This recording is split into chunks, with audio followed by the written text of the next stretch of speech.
నమస్కారం, welcome to VBC on TV news. నేను ప్రసన్న. ముందుగా ఈనాటి ముఖ్యాంశాలు.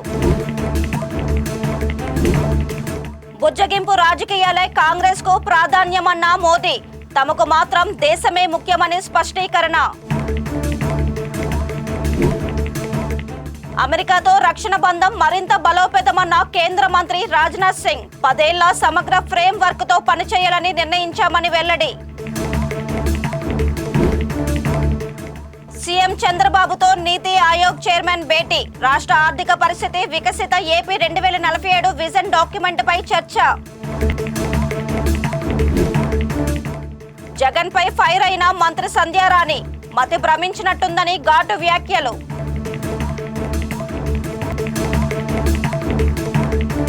ఆంధ్రప్రదేశ్కు విభజన చట్టంలో పేర్కొన్న విధంగా కేంద్ర ప్రభుత్వం తగిన సహాయ సహకారాలు, నిధుల మంజూరు చేయాల్సి ఉన్న అధికారం కోసం రాజకీయ పార్టీలు రాష్ట్ర అభివృద్ధిని పక్కన పెడుతున్నారని, రాష్ట్రాన్ని నయవంచన చేస్తున్నారని ప్రత్యేక హోదా విభజన హామీల సాధన సమితి ప్రధాన కార్యదర్శి జేడీ లక్ష్మీనారాయణ విమర్శించారు. ఈ మేరకు ఆయన తిరుపతి ప్రెస్ క్లబ్ లో మీడియా సమావేశం ఏర్పాటు చేశారు. ఈ సందర్భంగా జేడీ లక్ష్మీనారాయణ మాట్లాడుతూ ఆంధ్రప్రదేశ్ రాష్ట్రానికి రాయితీలు వస్తేనే ప్రయోజనం ఉంటుందని, ప్రత్యేక హోదా ఇచ్చి భవిష్యత్తు తరాలకు బాటలు వేయాల్సిన ఆవశ్యకత పాలకులపై ఉందన్నారు. పోలవరం ఎత్తు 45.72 నుంచి 41.15 మీటర్లకు కుదించడంతో తీవ్రంగా నష్టపోతామన్నారు. కేంద్ర ప్రభుత్వం సొంత పార్టీ పాలిత రాష్ట్రాలకు వేల కోట్లు బడ్జెట్ లో కేటాయించుకొని తెలుగు రాష్ట్రాలకు మాత్రం నామమాత్రపు కంటే తక్కువ కేటాయింపులు చేసిందని మండిపడ్డారు. గుజరాత్ లో రైల్వే స్టేషన్ ఏర్పాటుకు ఏకంగా 2000 కోట్లకు పైగా కేటాయింపులు చేయడాన్ని ప్రస్తావించారు. విశాఖపట్నం ఇండస్ట్రీస్ కానీ ముఖ్యంగా వైజాగ్ స్టీల్ ప్లాంట్ కోసం తీసుకురావడం, ఈ విధంగా అనేక ప్రపోజల్స్, అనేక విధానాలు ఈ పోలవరం ప్రాజెక్టు కన్స్ట్రక్షన్ చేయడం ద్వారా, నిర్మాణం ద్వారా వచ్చేవి. కానీ ఇప్పుడు దాన్ని 41.15 మీటర్లకు మాత్రమే కుదించడం జరుగుతోంది అన్నది మొన్న బడ్జెట్లో పెట్టిన ఒక క్లాజ్ వల్ల ఒక పెద్ద కన్ఫ్యూజన్ నెలకొంది. రాష్ట్ర ప్రజలకు కానీ, పోలవరం ప్రాజెక్టు సందర్భంగా కానీ, అంటే ఇది ఏమవుతుంది ఈ ప్రాజెక్టు అన్నది. అంటే ఈ 41.15 మీటర్లకే మీరు రిస్ట్రిక్ట్ చేస్తే అందులో మన పవర్ ఏదైతే ఉందో 960 మెగావాట్లు మనం ఏదైతే అనుకుంటున్నామో అందులో 960 మెగావాట్లు మనం సాధించలేము. ఆ తరువాత కృష్ణానదికి ఏదైతే 80 టీఎంసీలు ఇవ్వాలనుకుంటున్నామో అది కేవలం 30 టీఎంసీలకు మాత్రమే పరిమితం అవుతుంది. 23 టీఎంసీలు ఏవైతే విశాఖపట్నానికి ఇవ్వాలో అది కేవలం 18 టీఎంసీలకు మాత్రమే పరిమితం అవుతుంది. సో ఈ విధంగా చూసుకుంటూ వెళితే ఈ 45.72 మీటర్ల నుంచి 41.15 మీటర్లకు భవిష్యత్తు ఏమవుతుందన్నది పెద్ద కన్ఫ్యూషన్లో సంభ్రమంలో ఉన్నది రాష్ట్రం. కాబట్టి మేము అడుగుతున్నది ఏంటంటే ఈ విషయం పట్ల ఒక స్పష్టత రావాల్సిన అవసరం చాలా ఉంది. అంటే ప్రస్తుతానికి 41.15 మీటర్లు, ఆ తర్వాత 45.72 చేస్తారు. ఎందుకంటే కేంద్ర ప్రభుత్వం మొదటి నుంచి కూడా మేము ఇరిగేషన్ కాంపోనెంట్కు మాత్రమే నిధులు కేటాయిస్తామని మాట్లాడుతున్నారు. ముఖ్యంగా 41.15, 45.72 మెయిన్గా వచ్చిన సమస్య ఏంటంటే R&R package, relief and rehabilitation package. So దీనివల్ల కేంద్ర ప్రభుత్వం మేము కేవలం ఇరిగేషన్ కాంపోనెంట్ మాత్రమే చేస్తాము అంటే మరి రాష్ట్ర ప్రభుత్వం ఎలా ముందుకు వెళుతుంది అన్నది కూడా ఒక ప్రశ్న. కాబట్టి ఇప్పుడు రాష్ట్ర ప్రభుత్వం స్పష్టంగా చేయాల్సిన విషయం ఏంటంటే పోలవరం ప్రాజెక్ట్ అన్నది 45.72 మీటర్లు ఖచ్చితంగా నెరవేరుస్తాం.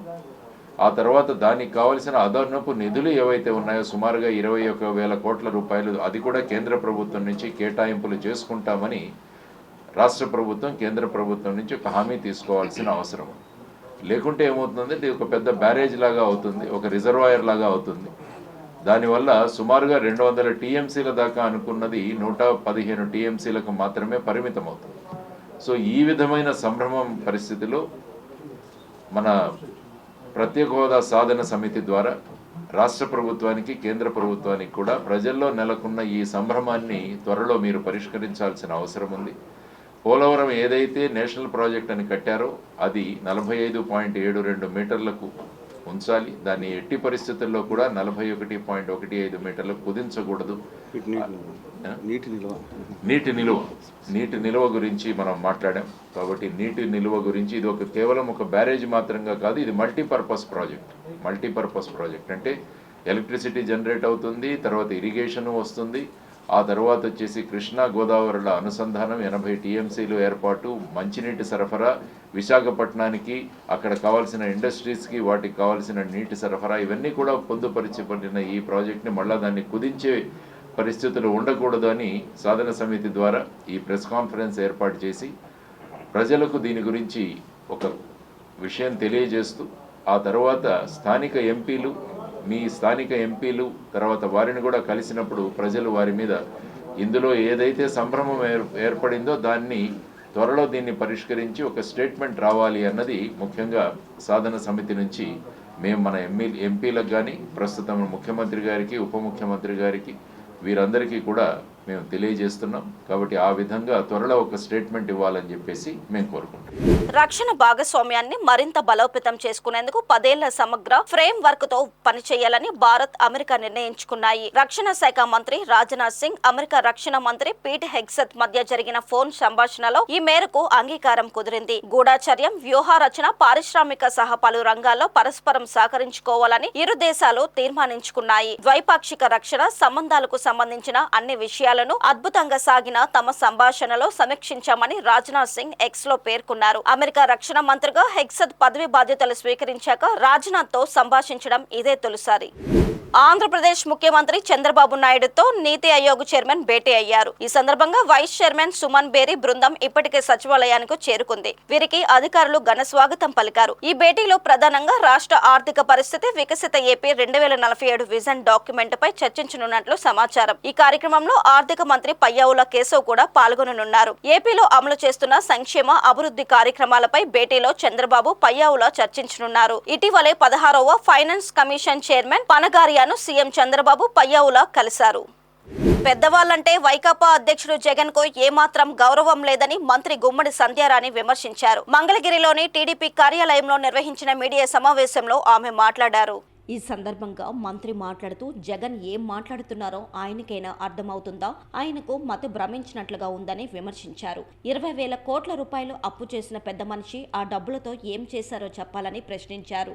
ఏప్రిల్, మేలో 20,000 కోట్ల రూపాయలు అప్పు చేశారు. వెంటనే ఎన్నికలు వచ్చాయి. ఆ డబ్బుతో ఏం చేశారో చెప్పాలంటూ ఎద్దేవా చేశారు. తాడేపల్లి ప్యాలెస్ చుట్టూ కంచె వేసుకునేందుకు ఖర్చు పెట్టారా? వైకాపా నేతలు నిధులన్నీ దారి మళ్లించి వాడేసుకున్న తిమింగలాలని అన్నారు. ఆఖరికి సర్పంచుల నిధులు కూడా దారి మళ్లించిన ఘనత జగన్ది అని సంధ్యారాణి మండిపడ్డారు. ఎందుకంటే ఏప్రిల్, మేలలో 20,000 కోట్ల రూపాయలు అప్పు చేసినటువంటి ఈ పెద్ద మనిషి అప్పు చేసిన వెంటనే ఎలక్షన్ వచ్చేసింది. ఆ డబ్బులు ఏం చేశారయ్యా మీరు? ఎవరికి పంచారు? తాడేపల్లి కొంపలో వేశారా? తాడేపల్లి కొంప కట్టారా?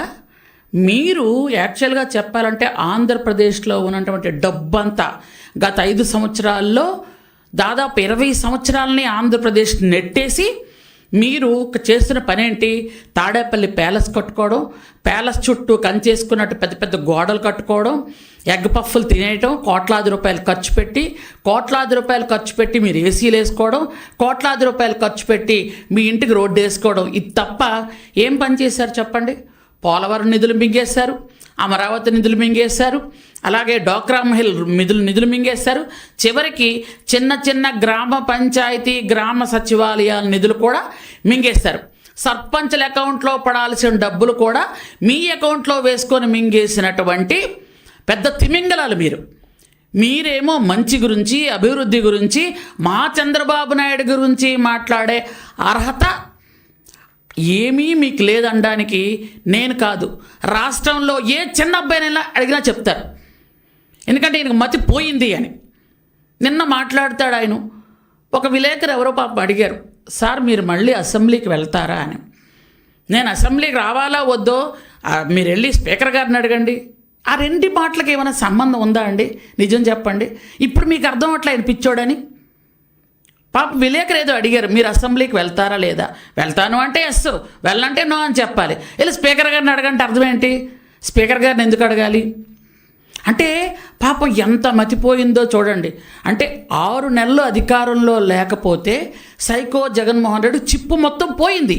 కాంగ్రెస్ నేత మాజీ మంత్రి శైలజానాథ్ వైసీపీ పార్టీలో చేరారు. ఆ పార్టీ అధినేత వైఎస్ జగన్ సమక్షంలో ఆయన వైసీపీ తీర్థం పుచ్చుకున్నారు. శైలజానాథ్ కు వైసీపీ కండువా కప్పి పార్టీలోకి జగన్ సాదరంగా ఆహ్వానించారు. ఈ సందర్భంగా శైలజానాథ్ మాట్లాడుతూ జగన్ నాయకత్వంలో పనిచేయడానికి తాను సిద్ధంగా ఉన్నానని చెప్పారు. ఇచ్చిన హామీలను కూటమి ప్రభుత్వం అమలు చేయడం లేదని విమర్శించారు. ప్రజల తరపున వైసీపీ పోరాడుతుందని అన్నారు. రాష్ట్ర అభివృద్ధికి తాను పూర్తి బాధ్యతతో పనిచేస్తానని అన్నారు. ముఖ్యంగా రాయలసీమ అభివృద్ధికి అక్కడి ప్రజలు పడుతున్న కష్టాలపై తమ అధినేత జగన్ రెడ్డి చొరవతో మరింత కృషి చేస్తామని తెలిపారు. ఈ కార్యక్రమంలో ఎంపీ మిథున్ రెడ్డి, మాజీ ఎమ్మెల్యేలు, ఇతర నేతలు, నాయకులు పాల్గొన్నారు. సూపర్ 6 అమలు చేయకపోవడం, అట్లాగే మెడికల్ కాలేజెస్ని అసలు టెరిషరీ మెడికల్ కేర్ అన్నది గ్రామీణ ప్రాంతాలకు కూడా అంది, ప్రతి జిల్లాలో కూడా గవర్నమెంట్ పక్షాన అందే కార్యక్రమాన్ని లేకుండా చేసే ప్రక్రియ కానీ, అట్లాగే అక్కడ పేద పేదలకు సీట్లు రావాలి. అక్కడ 50% సీట్లు లాగా ప్రైవేట్కి ఇచ్చేస్తే కొండం లక్షల రూపాయలతో కొండం కష్టమవుతుంది. జగన్మోహన్ రెడ్డి గారి ఆలోచన నేను ఫస్ట్ నుంచి కూడా మాట చెప్తా ఉన్నాం. అట్లాగే ఎడ్యుకేషన్ మీద జగన్మోహన్ రెడ్డి గారు ఆ రోజున ఆ గవర్నమెంట్లో చేసిన అనేకమైన ఎడ్యుకేషన్ ఉంటే ముందుకెళ్తారనే ఒక భావనను కూడా ప్రజలకు తీసుకొస్తున్న టైంలో దీన్ని కూడా ఇంకో విధంగా ఆలోచించే కార్యక్రమాన్ని చూస్తూ ఉన్నాం. చివరికి రోడ్లు కూడా ప్రైవేట్ వాళ్ళ చేతుల్లో పెట్టి మన జేబుల్ని కాల్చే ప్రయత్నం చూస్తూ ఉన్నాం. అన్నిటికీ మించి నేను ఒక మాట చెప్పాలనుకుంటా ఉన్నాను. ఆ రోజున ఏదో ఇబ్బంది పడ్డామనుకుంటే అటువంటి ఇబ్బందికరమైన పరిస్థితులు లేకుండా చేయడం అనేది ప్రభుత్వ పక్షాన ఉండాలా. అట్లా కూడా కక్షపూరితమైన ధోరణి దేవుడికి మంచిది కాదు ఇది అన్న విషయాన్ని కూడా గుర్తు చేసుకుంటా ఉన్నాను. సో ఈ రోజున ప్రజల సంక్షేమానికి, రాష్ట్రం సంక్షేమానికి, రాష్ట్రం బలోపేతానికి కూటమి ప్రభుత్వం చాలా అన్యాయం చేస్తూ ఉందని నమ్ముతా ఉన్నాం. దాన్ని ఖచ్చితంగా ఎదుర్కోవడం కోసం అనంతపురం జిల్లాలో దాన్ని గట్టిగా పనిచేస్తాం. అట్లాగే రాయలసీమలో కూడా పనిచేస్తాం. ప్రత్యేకించి రాయలసీమ జిల్లాల్లో రైతుల యొక్క, అక్కడ ఉన్న ప్రజల యొక్క కష్టాలని తీర్చడం కోసం మా వంతు కార్యక్రమాన్ని పెద్దల సహకారంతో చేస్తామని తెలియజేస్తాం.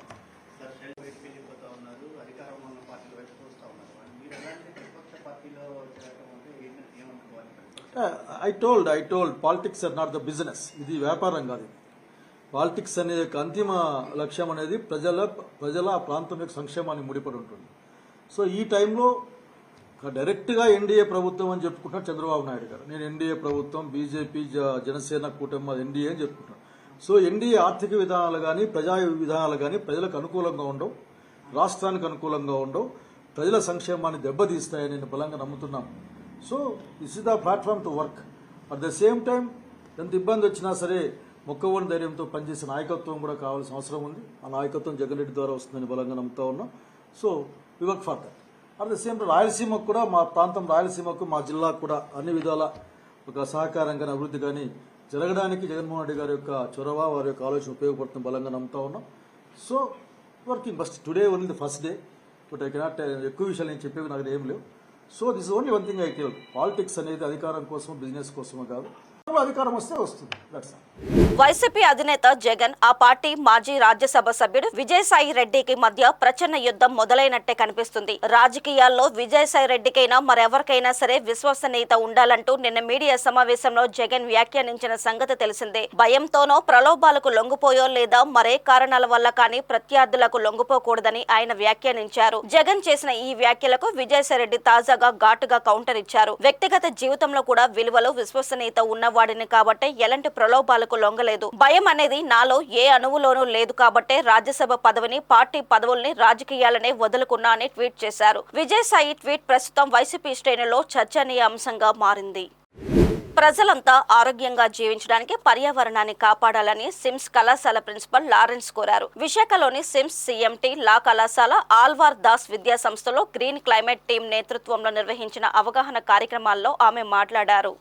మనం తాగే నీరు, ఆహారం, మనం జీవిస్తున్న భూమి, నదులు, చెరువులు సుస్థిరంగా, ఆరోగ్యకరంగా ఉండాలని ఆమె అన్నారు. వీటిని కాపాడుకోకపోతే మన తరానికే భవిష్యత్తు లేదన్నారు. ప్రభుత్వం నిషేధించిన 16 రకాల ప్లాస్టిక్ వినియోగించవద్దన్నారు. గ్రీన్ క్లైమేట్ టీం వ్యవస్థాపక కార్యదర్శి జేవి రత్నం మాట్లాడుతూ బంగాళాఖాతంలో పేరుకుపోతున్న ప్లాస్టిక్ వ్యర్థాల వల్ల జనాభాకి, జీవరాశికి కలుగుతున్న నష్టాలు వివరించారు. ఈ కార్యక్రమంలో SIMS director Archana, doctor Yashoda, law కళాశాల principal Alak Chandrudu, SIMS NSS program officer Sudhakar, విద్యార్థులు కూడా మాట్లాడారు. నేను అల్వాదాస్ గ్రూప్లో ప్రిన్సిపల్గా పనిచేస్తున్నాను సిమ్స్ కాలేజ్లో. ఈ మధ్యకాలంలో మాకు ఒక 12 acres ఆఫ్ ల్యాండ్ ఇక్కడ ఉండింది. గ్రీన్ లష్గా మొత్తం చుట్టూతా అన్ని చెట్లు, దాన్ని తగినటువంటి ఏర్పాట్లన్నీ మేనేజ్మెంట్ తీసుకుంది. 40 years చెట్లు కూడా మా దాంట్లో ఉన్నాయి. అందులో ముఖ్యంగా వేప చెట్లు ఉన్నాయి, నేరేడు చెట్లు ఉన్నాయి, అండ్ మెడిసినల్ ప్లాంట్స్ కూడా ఉన్నాయి. సో మేమంతా మంచి గాలిని పీల్చుకుంటూ అంతా ఆరోగ్యంగా ఉన్నాం. అండ్ ఇయర్ నుండి మేము ఒక ఇది తీసుకున్నాం. ఏంటంటే అది ఇక్కడనే పంటలన్నీ పండించుకొని రసాయనిక ఎరువులు వాడకుండా ఒక మన దాంతోనే కూరగాయలని పండిద్దాం అనుకుంటున్నాం. ఇది మనకి ఎంతో ఆరోగ్యానికి ఇంపార్టెంట్. అది వితౌట్ పెస్టిసైడ్స్తోనే మనం కూరగాయలు పండించారంటే మన ఆరోగ్యం కూడా బాగుంటుంది. అండ్ డోంట్ యూజ్ ప్లాస్టిక్ అనే జోన్ కూడా మా కాలేజీలో ఏర్పాటు చేసాం. ప్లాస్టిక్ వలన మనకి క్యాన్సర్స్ కూడా వస్తున్నాయి. బ్యాన్ చేశారు గవర్నమెంట్ ఆల్రెడీ. ఏమైనా చికెన్ మటన్ కొట్టుల్లో కూడా ఈ ప్లాస్టిక్ వస్తువులు కానీ అండ్ బ్యాగ్స్ కానీ షాపింగ్కి వెళ్ళేటప్పుడు ప్లాస్టిక్ బ్యాగ్స్ కూడా యూజ్ చేయొద్దన్నారు. ఆ అవేర్నెస్ కూడా మా స్టూడెంట్స్ అందరికీ పెడుతున్నాం. అండ్ గ్రీన్ క్లైమేట్ వాళ్ళు చాలా దీని గురించి మాకు చాలా అవేర్నెస్ ప్రోగ్రామ్స్ కూడా మా కాలేజీలో పెడుతున్నారు. ఎన్ఎస్ఎస్ ద్వారా కూడా మేము చాలా ప్రోగ్రామ్స్ చేస్తున్నాం. We are giving lot of cooperation to eradicate this plastic use in our campus. Thank you. మేము అల్వర్దాస్ గ్రూప్లో ప్రకృతి మూలంగా పండించే పంటలు పండిస్తున్నాం. ఇక్కడ కూడా పండించాలని ప్రయత్నం చేస్తున్నాం. మేము స్టూడెంట్స్కి దాని మీద ట్రైనింగ్ ఇస్తున్నాం. పేరెంట్స్ కూడా దీని మీద వచ్చి చేయాలని ఎంకరేజ్ చేస్తున్నాం. ప్లాస్టిక్ని ఎవరు కూడా సింగిల్ యూజ్ ప్లాస్టిక్ని యూజ్ చేయకండి. దాన్ని బ్యాన్ చేసింది గవర్నమెంట్. ప్రస్తుతం మీరు ఎవరైనా ఏదైనా కొనుక్కోవాలి అనుకుంటే క్లాత్ బ్యాగ్స్ తీసుకుని వెళ్ళండి. ప్లస్ మటను, చికెన్ ఇలాంటివి ఏమైనా కొనుక్కునేటప్పుడు బాక్సెస్ తీసుకుని వెళ్ళి కొనుక్కోండి. వృక్షాలని అంటే చెట్లను మనం కాపాడుకుంటే ఆ చెట్లు మనల్ని కూడా కాపాడతాయి.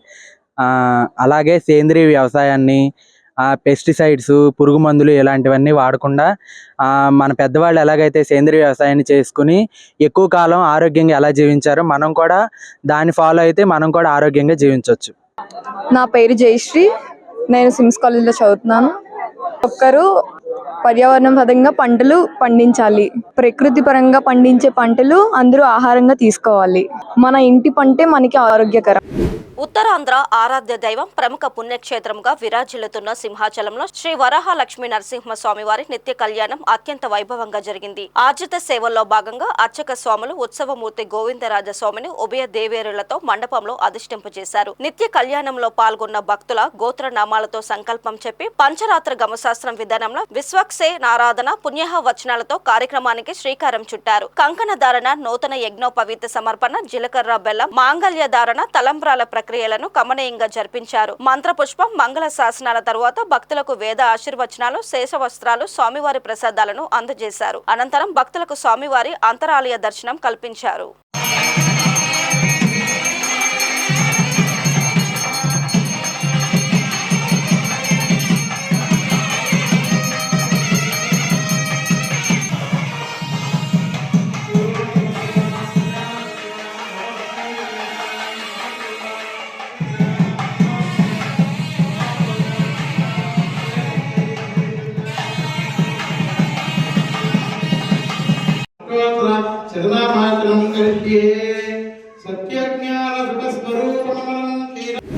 రేణిగుంట మండలం తూకివాకం పంచాయతీ గువ్వల కాలనీలో ఇళ్లను రెవెన్యూ సిబ్బంది తెల్లవారుజామున తొలగించారు. రైల్వే లైన్ విస్తీర్ణంలో భాగంగా చెన్నై, తిరుపతి మధ్య రైల్వే కొత్తగా నిర్మిస్తున్న లైన్ వలన గువ్వల కాలనీ ఇళ్లను తొలగించారు. సుమారు నెల రోజులుగా వేరే చోట స్థలం కేటాయించిన ఇల్లు ఖాళీ చేయని గువ్వల కాలనీ వాసులు పోలీసుల బలగాల సహాయంతో ఇళ్లను తొలగించారు. ప్రత్యేక బస్సును ఏర్పాటు చేసి బాధితులను ఆంజనేయపురం వద్ద ఉన్న రాస్ బిల్డింగ్ కు తరలించారు.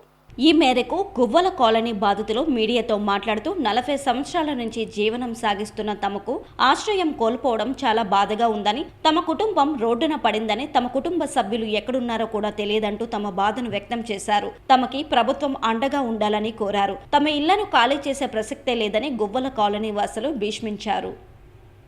నమస్తే సార్, మాకు బాడిగిళ్ళు ఎవరు ఇరు నక్కల వాళ్ళకి తరుముతున్నారు. ఆ నక్కల వాళ్ళకి న్యాయం చేసింది మాకు పవన్ రావాలా, చంద్రబాబు నాయుడు రావాలా. మాకు అన్యాయం కొడుతున్నారు. నాకు 6 మంది పిల్లలు, 45 ఏళ్ళ నుంచి మేము పారిమేస్తున్నాం ఊర్లో. మాకు ఎంఆర్ఓ రామారావు ఇచ్చిన స్థలం ఇది. ఈ ధర్మం చేయాలా. ఒక్క ఊరికి అది 45 ఇల్లు పగిలిపోయింది. నమస్తే సార్, మా కడుపు కొడుతున్నారు.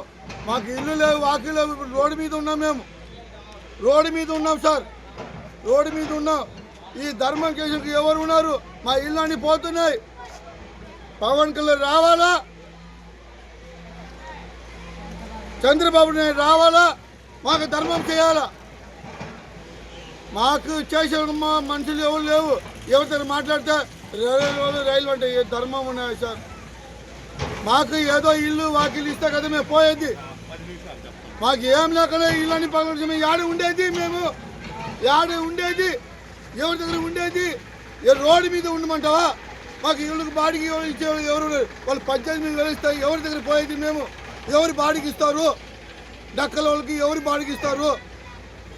ఈ నక్కల వాళ్ళకి తర మీద ఉన్నారు కానీ బాడికి ఇచ్చేవాళ్ళు ఎవరు లేవు. ఈ ధర్మం చేయండి. నా పేరు సురేష్, నక్కల్ సురేష్ సార్. నా 6 మంది పిల్లలకు మా కడుపు కొడుతున్నారు. మా పిల్లల పాపలు మేము రోడ్డు మీద ఉన్నాం. నేను ఆలిగా పెట్టండి కొడాలి. మా ఇంట్లో ఉండే వాళ్ళు అందరూ ఎక్కడెక్కడో వస్తుంటారు. మా మామని కూడా ఇక్కడ లేస్తారు. పెద్ద ఆయనే మాకు ఈ ఊరికి పెద్ద మనిషి ఆయనే లేకుండా ఏమీ చెప్పకుండా ఎక్కడ తీసుకొని పోయినారో తెలియటం లేదు. ఆ ఊర్లో పెట్టున్నారో అర్థం కావటం లేదు. నైట్కి నైట్ అందరికి తోడుకొని పోయి ఎక్కడో లాక్ చేస్తున్నారు. వదలమని అక్కడ నుంచి కూడా వదలటం లేదు. ఎక్కడ ఉన్నారో చెప్పమంటే కూడా చెప్పటం లేదు. సామాన్లు కూడా ఎత్తుకొని ఎక్కడెక్కడ వేస్తున్నారు కూడా అర్థం కాలేదు సార్. మాకు చూడండి సార్, దయవు చూసి ఇక్కడ ఉండే సామాన్లు రోడ్డు పైగా చూడండి. ఇల్లు అన్ని పగలగొడుతున్నారు. మాకు ఇల్లు లేదు, వాకిల్ లేదు. ఇప్పుడు ఆడ కూర్చుంటాం సార్. పక్కన వాళ్ళకంతా పగలగొట్టిన అందరికీ ఇల్లు చూపించేసి బాడిగిలు ఇచ్చి మెల్లింగా వాళ్ళ సామాన్లంతా ఎత్తి పెట్టి వాళ్ళకి ఇల్లు పగలగొట్టారు. ఈ రోజు మాకు నిద్రపోతూ ఉంటే అర్ధరాత్రిలో చిన్న పిల్లకాయలు పండుకొని ఉంటే కూడా, భార్య భర్తలు పండుకొని ఉంటే కూడా లాగి బయట లాగి సామాన్లన్నీ లాగి అన్ని లారీల పైన ఎక్కించుకొని మనుషులంతా ఎక్కించుకొని ఒక కుక్కని మేకని లాగి వేసినట్టుగా అట్లా వేసుకొని పోయినారు సార్. ఎక్కడ వేసుకొని పోయినారో తెలియటం లేదు. ఎక్కడ సామాన్లు పోయినారో తెలియటం లేదు. ముందు నుంచి మాకు ఇల్లు చూపించో, వాకిలు చూపించో, ముందు పగలు కొట్టిన వాళ్ళకి అట్లా సహాయం చేస్తుంటే కూడా ఏదైనా మీరు 10 పైసలు మా చేతిలో ఇవ్వలేదు సార్. మీరే దయచేయండి అయ్యా, మమ్మల్ని కరుణించండి అయ్యా. చంద్రబాబు నాయుడు గారికి విన్నపం చెప్తున్నాము, పవన్ కళ్యాణ్ గారికి విన్నపం చేస్తున్నాం. మేము నక్కల వాళ్ళకి, ఎస్టీ వాళ్ళకి మాకు సహాయం చేయమని కోరుకుంటున్నాం. మేము అందరికీ సహాయం చేయండి అయ్యా. మా వాళ్ళంతా ఎక్కడ ఉన్నారో ఇంతవరకు మాకు కనపడలేదు. నైట్ 2 గంటలకు పోయిన వాళ్ళు ఏం సమాధానమే లేదు. ఏడున్నారో అర్థం కాలేదయ్యా. సిఐటియు రైతు సంఘం, వ్యవసాయక కార్మిక సంఘంతో ఏర్పాటైన ప్రజా సంఘాల ఐక్యవేదిక ఆధ్వర్యంలో కామారెడ్డి ఇందిరా పార్కులో ఫిబ్రవరి 10వ తేదీన జరిగే మహాధర్నాను జయప్రదం చేయాలని ప్రజా సంఘాల జిల్లా కన్వీనర్ చంద్రశేఖర్ కోరారు. కామారెడ్డిలో గల సిఐటియు కార్యాలయంలో జరిగిన మీడియా సమావేశంలో ఆయన మాట్లాడారు. కేంద్ర బడ్జెట్ను వ్యతిరేకిస్తూ నిర్వహించే ఈ ధర్నాకు కార్మికులు, రైతులు, ప్రజలు, మున్సిపల్, గ్రామ పంచాయతీ, ఆశా వర్కర్లు, అంగన్వాడీ సిబ్బంది, మధ్యాహ్న భోజన పథకం కార్మికులు, ఐకేపీ, అసంఘటిత రంగ కార్మికులు తరలి రావాలి అని ఆయన కోరారు. మార్చిలో ప్రవేశపెట్టే బడ్జెట్లో అన్ని రంగాల కార్మికులకు కనీస వేతనం 26,000 రూపాయలు ఇచ్చేలా సంక్షేమ బోర్డు ఏర్పాటు చేయాలని ఆయన సూచించారు. రైతు సంఘం జిల్లా నాయకత్వం, వ్యవసాయ కార్మిక సంఘం జిల్లా నాయకత్వం హాజరు కావడం జరిగింది. ప్రధానంగా మొన్న 1వ తేదీ నాడు కేంద్ర ప్రభుత్వం ప్రవేశపెట్టిన బడ్జెట్ ఏదైతే ఉందో ఇది రైతు, కార్మిక, ప్రజా వ్యతిరేక బడ్జెట్ కాబట్టి ఈ బడ్జెట్ను నిరసిస్తూ రాష్ట్ర వ్యాప్తంగా ప్రజా సంఘాల ఆధ్వర్యంలో 10వ తేదీ నాడు ఇందిరా పార్క్ దగ్గర ధర్నా కార్యక్రమం ఉంటుంది కాబట్టి ఆ కార్యక్రమానికి కామారెడ్డి జిల్లాలోని కార్మిక వర్గము, రైతాంగము, వ్యవసాయ కార్మికులు అందరూ కూడా హాజరై ఆ ధర్నాను విజయవంతం చేయాలని చెప్పేసి ఈ జిల్లా ప్రజలకు ప్రజా సంఘాల జిల్లా కమిటీ తరఫున విజ్ఞప్తి చేస్తా ఉన్నాం. విశాఖ కేంద్రంగా రైల్వే జోన్ ప్రకటనను సిపిఎం స్వాగతిస్తుంది అని ఆ పార్టీ విశాఖ జిల్లా కమిటీ కార్యదర్శి ఎం జగ్గునాయుడు అన్నారు. ఆయన విశాఖలోని సిపిఎం కార్యాలయంలో నిర్వహించిన మీడియా సమావేశంలో మాట్లాడారు. వామపక్షాల పోరాటం వల్లే ఇది సాధ్యమైందని అన్నారు. కేంద్రం వాల్టర్ డివిజన్ను 2 ముక్కలు చేసిందని ఆయన మండిపడ్డారు. డివిజన్లో ఎక్కువ భాగాన్ని ఒడిశాలోని రాయగఢకు ఇవ్వడం వలన ఆదాయం అంతా వాళ్ళకి, జోన్ ప్రకటన మనకి అన్నట్టుగా ఉందని విమర్శించారు. ఫలితంగా పర్యాటక ప్రాంతమైన అరకుకు నష్టం జరుగుతుందన్నారు. కూటమి ప్రభుత్వం కేంద్రం మీద ఒత్తిడి తెచ్చి పూర్తి స్థాయి జోన్ సాధించాలని ఆయన డిమాండ్ చేశారు. మీడియా మిత్రులందరికీ నమస్కారం. విశాఖపట్నం కేంద్రంగా వాల్తే డివిజన్తో కూడినటువంటి దక్షిణ కోస్తా రైల్వే జోన్ని కేంద్ర ప్రభుత్వం ప్రకటించింది. ఈ నిర్ణయాన్ని సిపిఎం పార్టీ విశాఖ జిల్లా కమిటీ స్వాగతిస్తున్నది. సిపిఎం పార్టీ, వామపక్ష పార్టీలు, వివిధ ప్రజా సంఘాలు, మేధావులు, రైల్వే ఉద్యోగ సంఘాలు సుదీర్ఘకాలం పోరాట ఫలితం, ప్రజాప్రతినిధుల కృషి ఫలితం ఈ జోన్ ఏర్పాటుని సిపిఎం పార్టీ భావిస్తూ ఉంది. ఈ జోన్ సాధనలో పోరాడిన ప్రతి ఒక్కరిని సిపిఎం పార్టీ విశాఖ జిల్లా కమిటీ సంపూర్ణంగా అభినందనలు తెలియజేస్తూ ఉంది. అయితే కేంద్రంలో మోడీ ప్రభుత్వం ఉత్తరాంధ్రని నష్టం చేసే చర్యలు, వివక్ష చూపే చర్యలు ఆపలేదు. వాల్తేరు డివిజన్ని 2 ముక్కలు చేసి వాల్తేరు డివిజన్కి అన్ని జోన్ల కన్నా అత్యంత ఎక్కువ ఆదాయం సమకూరుస్తున్న వాల్తేరు డివిజన్లో దాదాపు 680 కిలోమీటర్ల పరిధిని వాల్తేరు డివిజన్ నుంచి తొలగించి ఒరిస్సా రాష్ట్రంలోని రాయగఢ్ డివిజన్కి బదలాయించడం జరిగింది. కేవలం 410 కిలోమీటర్ల పరిధి మాత్రమే ఈరోజు విశాఖ రైల్వే డివిజన్కి కేటాయించారు. ఇది నష్టం చేసే చర్య. ఇది విశాఖపట్నానికి, ఉత్తరాంధ్రకి నష్టం చేసే చర్య. ఎందుకంటే వాల్తేరు డివిజను సాలీన 10,500 కోట్ల రూపాయల ఆదాయం సమకూరుస్తూ ఉంది. ఈ ఆదాయం సమకూర్చడంలో అత్యంత కీలక పాత్ర పోషిస్తున్నది కొత్త వలస కిరండోల్ కేకే లైన్. జిల్లాలో ఉన్నటువంటి Vizag steel plant, Visakhapatnam port, అనేక ప్రభుత్వ పరిశ్రమలు, భారీ మధ్యతరహా పరిశ్రమలకి ఈ లైన్ ద్వారానే ముడి సరుకు సరఫరా అవుతుంది, దిగుమతులు అవుతున్నాయి. ఆదాయంలో సింహభాగం ఈ రవాణా ద్వారానే వస్తూ ఉంది. ప్రయాణికుల ద్వారా వచ్చే ఆదాయం స్వల్పం. కాబట్టి ఆదాయాన్ని వచ్చేటువంటి ఈ రైలు మార్గాన్ని వాల్తేరు డివిజన్ నుంచి తీసేసి ఒరిస్సా కేటాయించడం చెప్పారంటే ఈ ఉత్తరాంధ్ర ప్రజానీకాన్ని, విశాఖపట్నం ప్రజానీకాన్ని తీవ్రంగా నష్టం చేసే చర్య అని చెప్పి సిపిఎం పార్టీ భావిస్తూ ఉంది. కాబట్టి ఈ చర్య వల్ల అటు ఆదాయానికే కాకుండా రాబోయే కాలంలో స్టీల్ ప్లాంట్కి, పోర్టుకి, వివిధ ప్రభుత్వ రంగ పరిశ్రమలకి ర్యాక్స్ కేటాయింపులో సమస్యలు వస్తాయి. అందుకని కేకే లైన్తో సహా వాల్తేరు డివిజను విశాఖ రైల్వే జోన్లో ఉండాలని చెప్పి సిపిఎం పార్టీ డిమాండ్ చేస్తూ ఉంది. ఎస్సీ వర్గీకరణను అడ్డుకుంటామని విశాఖపట్నం మాల మహానాడు వ్యవస్థాపక కార్యదర్శి భాగం గోపాలరావు హెచ్చరించారు. ఆయన విశాఖలోని ప్రెస్ క్లబ్ లో నిర్వహించిన మీడియా సమావేశంలో మాట్లాడారు. 2000 సంవత్సరంలో అప్పటి సీఎం చంద్రబాబు నాయుడు ఎస్సీలను ఏబీసీడీలుగా విభజించారు అని ఆయన గుర్తు చేశారు. కాగా 2004లో సుప్రీంకోర్టు ప్రధాన న్యాయమూర్తి చంద్రచూడ్ ఈ వర్గీకరణ చెల్లదని తీర్పు చెప్పారు అని గుర్తు చేశారు. గత ఏడాది ఆగస్టులో చంద్రచూడ్ తో కూడిన 7 సభ్యులుగా ఉన్న బెంచ్ రాష్ట్ర ప్రభుత్వాలు ఎస్సీ వర్గీకరణ చేసుకోవచ్చని సలహా ఇచ్చారన్నారు. ఒకవేళ రాష్ట్ర ప్రభుత్వాలు వర్గీకరణ చేసుకోవచ్చు అనే వెసులుబాటు ఉంటే అప్పటి ప్రధాన న్యాయమూర్తితో గల సభ్యులకు తెలియదా అని ప్రశ్నించారు. ముఖ్యంగా ఈ ప్రెస్ మీట్ ఉద్దేశం ఏంటంటే 2000 సంవత్సరంలో అప్పటి ముఖ్యమంత్రి చంద్రబాబు నాయుడు గారు ఎస్సీ వర్గీకరణ చేశారనమాట. ఏబిసిడీలుగా ఎస్సీని ఏబిసిడీలుగా వర్గీకరించారు.